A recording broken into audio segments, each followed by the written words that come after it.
n'a pas nous occasion, après l'exposé de l'étude biblique, nous sommes capables de 15 minutes pour poser des questions dans l'ordre et dans la discipline. En effet, il faut me dire que je suis obligé de me mettre d'accord avec Diakio, parce que je ne veux pas initier rien qui va créer problème dans l'église. Donc, si après, nous jugeons que le pas correct, le Seigneur décidera du reste. Mais ce n'est pas le pasteur, mais c'est le Seigneur qui connaît les besoins de son église et lui-même, il va faire selon sa sainte volonté. Est-ce que nous sommes d'accord avec ça? Amen. Ok. Ce matin, nous aurons l'occasion d'aborder quelques points théologiques fondamentaux. Et maintenant que l'Église se rappelle que nous parlons d'un renouvellement d'alliance des époux Oscar et la célébration des noces aura lieu le dimanche 24 de ce mois dans l'après-midi et c'est toujours dans ce sanctuaire. Nous voulons également rappeler à l'Église que nous avons deux invitations. Les dames de Nassau qui invitent nous pour que à soir, nous sommes capables ensemble avec eux. Cela veut dire que à partir de 6h, 6h30, nous allons retrouver nous sur la croix pour nous aller ensemble à Nassau. Et lundi, 18 avril prochain, nous avons l'autre invitation et c'est de la part de l'église Ebenezer de Westbury. Nous avons que nous toujours prêter attention aux annonces de l'église. Parce que pour les jeunes et pour nous tous ensemble qui là matin, il était question que vendredi, tu gagné des policiers qui t'appellent dans l'église Bethel pour montrer nous comment pour nous deal avec la police et comment nous devons comporter nous face à la police. Et voilà que les notaires de Bethel, c'était simplement un seul monde qui représentait Siloé, c'était moi-même seul. Donc cela veut dire que nous avons que nous prêter attention, nous invité nous, et c'était vraiment intéressant et important. Parce que souvent à la télévision, nous voyons qui s'est passé entre police avec surtout black, surtout jeunes. Et ils ont passé une vidéo et il y a deux policiers qui expliquaient nous les événements qui sont passés entre les chauffeurs, drivers, avec la police. Donc cela veut dire que je vais demander aux policiers pour venir ici. Parce que nous, pas aller, je vais demander pour venir ici, pour partager connaissance avec nous, parce que ça nous comprend qui est plus insignifiant. Le policier a fait une réaction, vous comprenez pas dans le droit, mais c'est l'aile pour arriver dans le côte ou pour aller c'est au perdu. Parce qu'on pas contre la loi, ou pas contre comment vous comporter. Donc, nous souhaitons que le nous fait annonce, nous prêter attention et il y a de bagailles que nous devons connaître, puisque nous vivons Kaimounio. Nous d'accord avec? Nous pas la Kaï, nous. Mounio gen loi. Donc, cela veut dire obligé de couper en bas de loi Kaimoun pour toi vivre. Et dimanche, il y a 2 dimanches de cela, moi j'ai annoncé que monde qui acceptait le Seigneur comme sauveur personnel et qui peut plonger dans les eaux du baptême, qui peut baptiser, nous avons souhaité que si vraiment qu'on ait accepté le Seigneur, pour qu'ils ne soient pas baptisés, à partir de ce moment, après service matin, nous avons souhaité que des gens qui manifestaient le désir, qui rencontraient ou bien rencontrer la secrétaire de l'église, de telle sorte que nous sommes capables de bailler non et pour nous capables suivre une classe et pour mieux connaître Dieu afin de mieux le servir. Et automatiquement que nous avons un nombre raisonnable, nous va commencer les cours de circonstances. Nous avons rappelé matin que la fête des dames ce sera pour le 22 mai prochain. Matin, nous disons que après service là, nous avons souhaité rencontrer toutes les dames de l'église. Nous dit samedi. Après bénédiction, nous avons souhaité rencontrer toutes les dames de l'église pour ne pas aller, pour nous connaître qui ça n'a fait. Nous d'accord ensemble avec? Parce que chaque année, nous fêtons les dames, et puis 3 points de suspension jusqu'à la prochaine. Donc, s'il vous plaît, après le service de ce matin, si vous connaissez qu'on sont dames dans Siloyer, s'il vous plaît, restez un petit moment. De même, après le service de ce matin, les membres du conseil d'administration, eux-mêmes, ils ont une réunion au garage. Donc, nous souhaitons que tout le monde tende.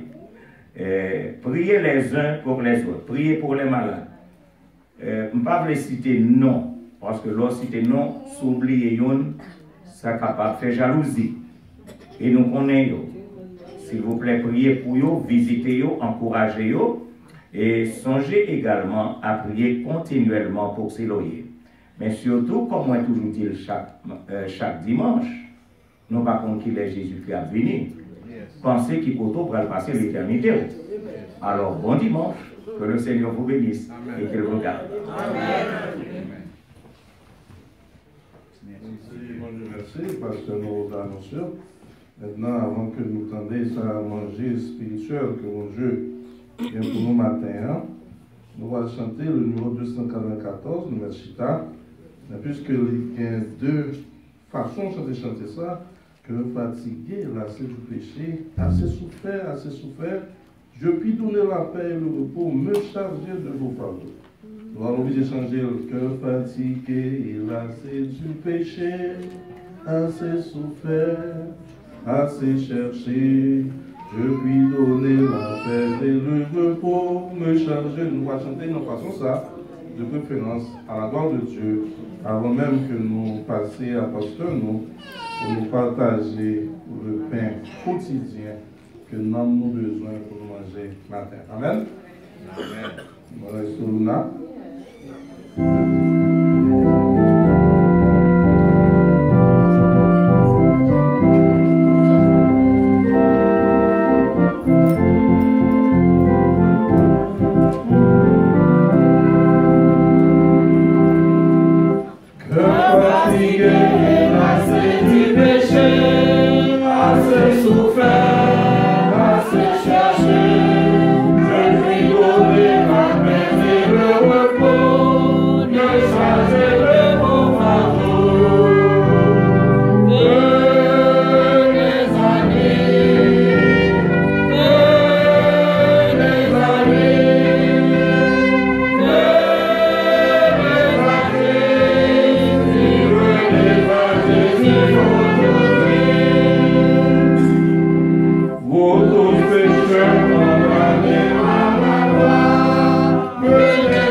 va jouer un morceau qui est dans le répertoire Payot à la voix de Dieu.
Bien-aimés en Jésus-Christ, que la paix, la grâce de Dieu soit avec chacun d'entre vous.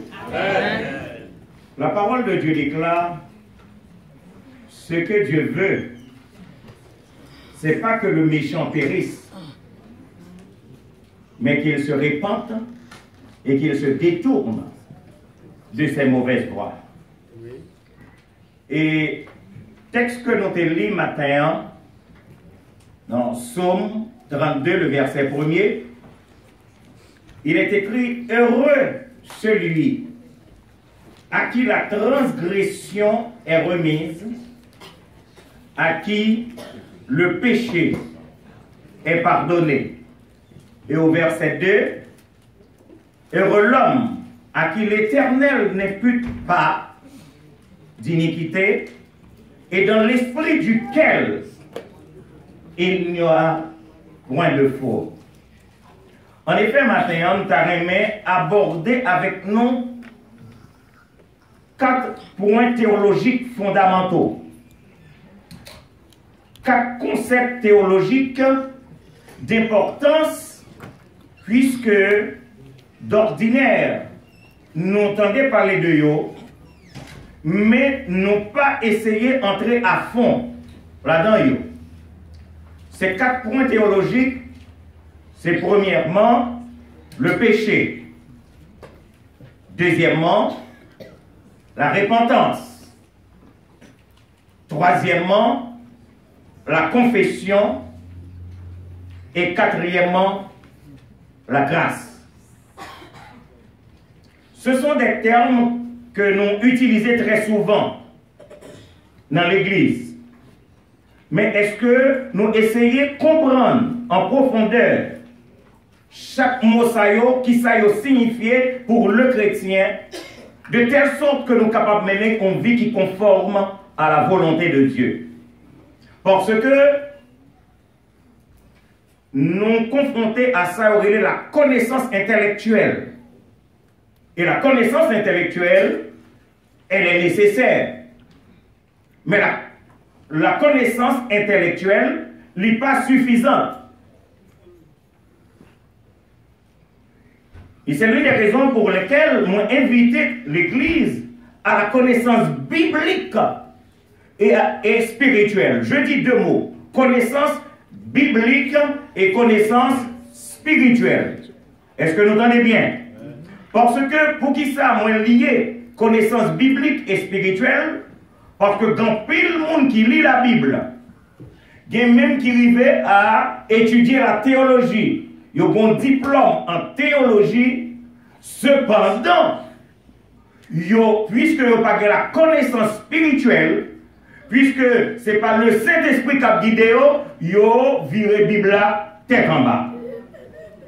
Alors, c'est l'une des raisons pour lesquelles moi invitez nous à la connaissance biblique et spirituelle, parce qu'elle est salutaire.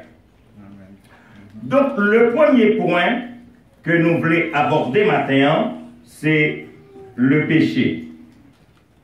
Le péché. En anglais, il y aurait le sin. Après? Mais laissez-moi dire que le péché, c'est un peu un véhicule qui prend une route pour conduire vers une destination. Ma dit ça m'a dit. Le péché, c'est un véhicule qui a conduit vers une destination. Mais quelle est cette destination? C'est l'enfer. Le péché est comme un couteau qui vous pique l'âme. Et s'il pique l'âme, c'est que les causer à vous-même ce que l'on appelle la mort spirituelle. Et c'est l'une des raisons pour lesquelles, si vous par contre ça péché, vous allez caresser le péché, ou vous allez sentir à l'aise dans le péché, parce que pour l'instant, il n'y a pas gagné un impact sur le physique. Puisque il n'y a pas un impact sur le physique, vous vous sentez à l'aise avec le péché. Alors que le péché, sa destination, c'est l'enfer. Mais qu'est-ce que le péché? C'est plus qu'une question que nous avons posée. Qui ça, péché allié? Le péché, c'est la transgression. Le fait que ou pas conformer bon Dieu voulait. Laissez-moi redire encore. Qui ça péché à y? C'est le fait de ne pas se conformer à la volonté de Dieu, à la parole de Dieu, au principe divin. Mais espérez que nous comprenions moins. Alors maintenant, nous allons regarder sur l'écran pour nous voir que le péché qui c'est une offense à bon Dieu, qui sont manque d'égard à Dieu, lui manifester de trois manières, à trois niveaux. Le premier niveau, c'est ça, nous relève la désobéissance. Et m'espérer que si là qui parlait anglais, nous compte qui ça, désobéissance, ready? That's right? You understand this? Deuxièmement, c'est qui? Révolte. Et troisièmement, peut-être nous sommes capables de demander, mais comment péché qu'a présenté sous trois formes? Et on va l'expliquer nous, une certaine progression dans le péché. Premièrement, il y a ce que nous appelons la désobéissance. Mais vous savez que la désobéissance capable de très passive. Il y a un monde qui est très calme. La désobéissance, sans ne pas dire rien, sans ne pas faire aucun acte. Mais tandis que la personne est désobéissante. Son dit là, il ne pas répondre nous, il ne pas fâcher avec nous, mais il ne pas faire. Donc c'est ça la désobéissance passive. Donc le fait de ne pas se soumettre à la loi de Dieu, aux ordonnances de Dieu, à la parole de Dieu à travers la Bible, c'est la désobéissance. Donc nous ne pas que personne, en tant que serviteur et servante de Dieu, arriver à ce stade de désobéissance passive. Mais il y a, à part de la désobéissance passive, il y a la désobéissance active. Et la désobéissance active, vous parlez que, puisque c'est active, cela veut dire que ça prend une autre dimension. Et quelle dimension? Révolte. Ça révolte. C'est là que les gens soulèvent contre l'autorité de Dieu sous lui-même. Donc on a habitué avec les Haïtiens qui disent grand monde, me fait qui ça? Ça me voulait.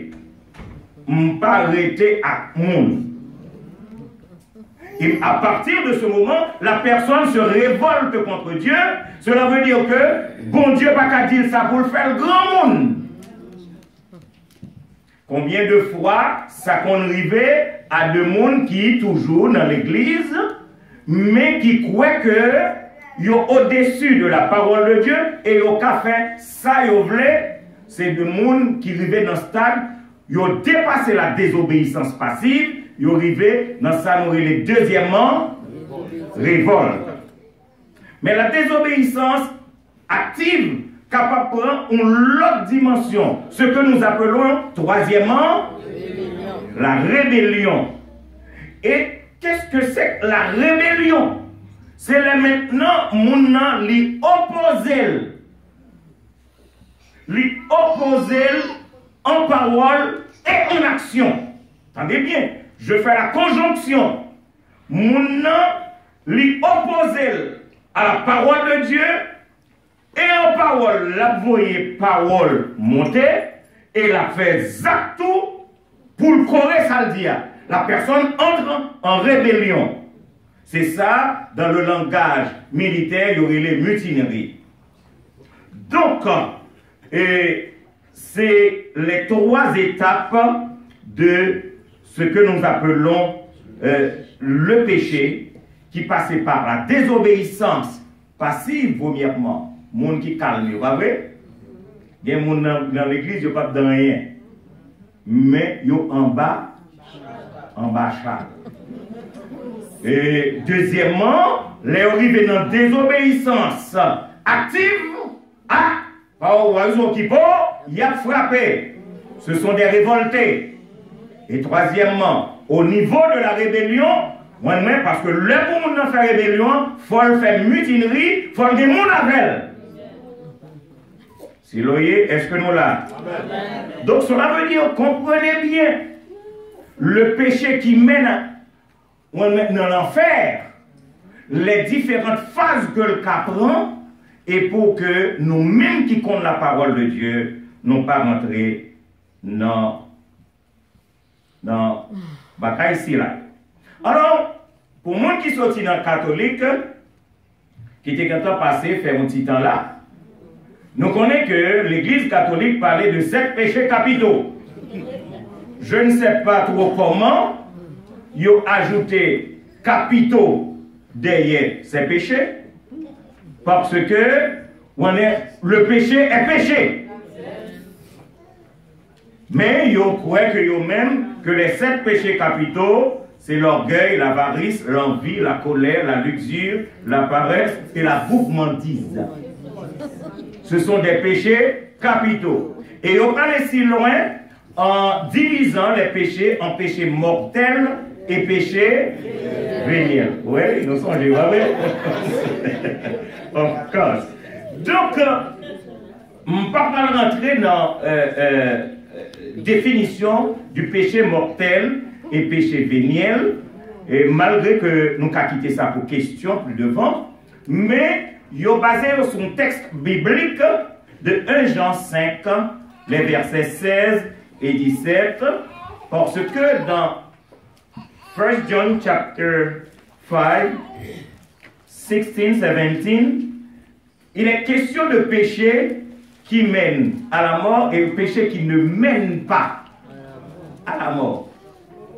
Et m'espérer que m'a quitté ça, si jamais que il y a des gens qui ont des questions, parce que le péché est péché, et le péché conduit à l'enfer. Sin is a pathway to hell. Donc, cela veut dire que s'il y a un texte de l'Écriture qui dit il y a tel péché qui ne mène pas à la mort et tel péché qui mène à la mort, cela pourrait prêter à controverse, et à partir de ce moment, il y a quelqu'un qui comprend, puisqu'il s'agit de péché véniel, à partir de ce moment, bon, me faire du péché. Donc, faites beaucoup attention et je dis à bon entendeur, salut. Alors, plus profondément, on pense que le péché qui mène à la mort, c'est le péché conscient, le péché volontaire, le péché continuel.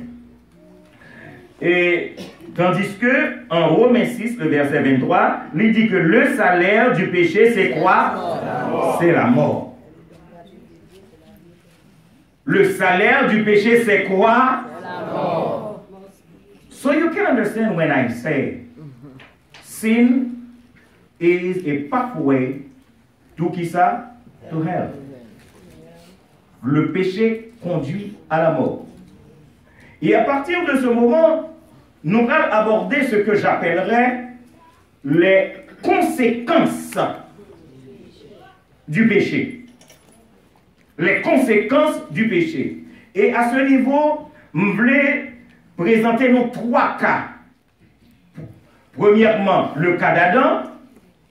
Deuxièmement, le cas de Saül. Ces deux sont dans l'Ancien Testament.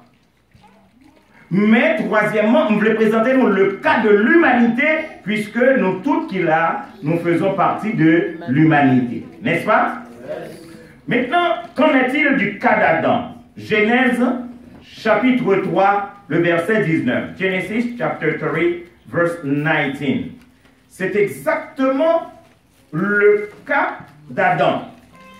Et moi, quoi que nous connaissons l'histoire, la désobéissance active d'Adam conduit à un verdict qui c'est conséquence.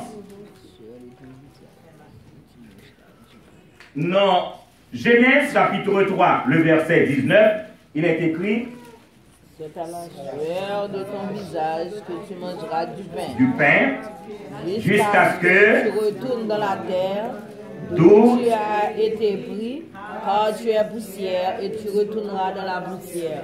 Voilà la conséquence. Le premier couple qui t'est fait pour vivre dans l'intimité avec bon Dieu, et bon Dieu portait le verdict contre Adam. Il dit Adam directement, ou pas de compte qui sont payés, je dis à Mabdou qui est souillé, tu es poussière, et voilà le verdict, tu retourneras.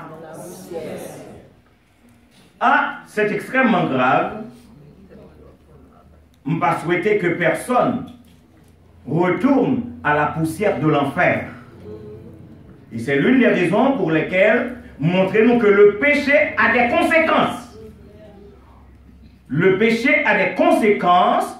Il faut faire attention parce que si nous prenons péché comme un jouet, comme un toy, eh bien, la conduire directement à la mort. Et il y a trois types de mort. Il y a la mort physique, il y a la mort spirituelle et il y a la mort éternelle.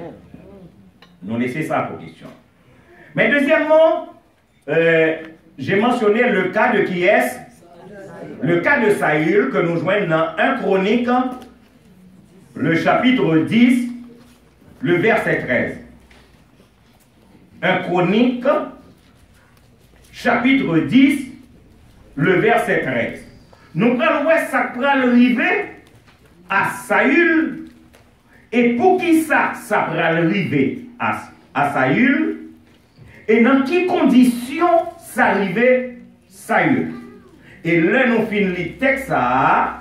Et à partir de ce moment, nous allons rendre compte que ou pas qu'un serviteur de Dieu pour dans l'église et puis pour avouer régler bagaille Port-au-Prince.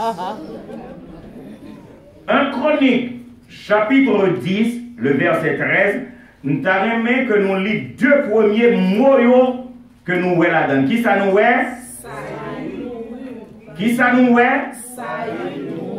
Quelles sont les causes de la mort de Saül? Parce qu'il se rendit coupable de qui ça? D'infidélité envers qui? Envers l'Éternel, dont il n'observa point qui ça?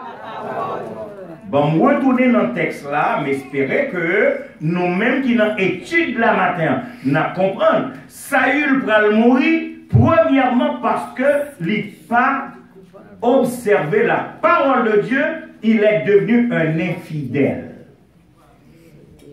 Donc, à partir de ce moment, je ne vais pas demander nous, est-ce que nous arrivons dans le stade d'infidélité, parce que ce n'est pas une prédication formelle, mais espérons que vous êtes tous des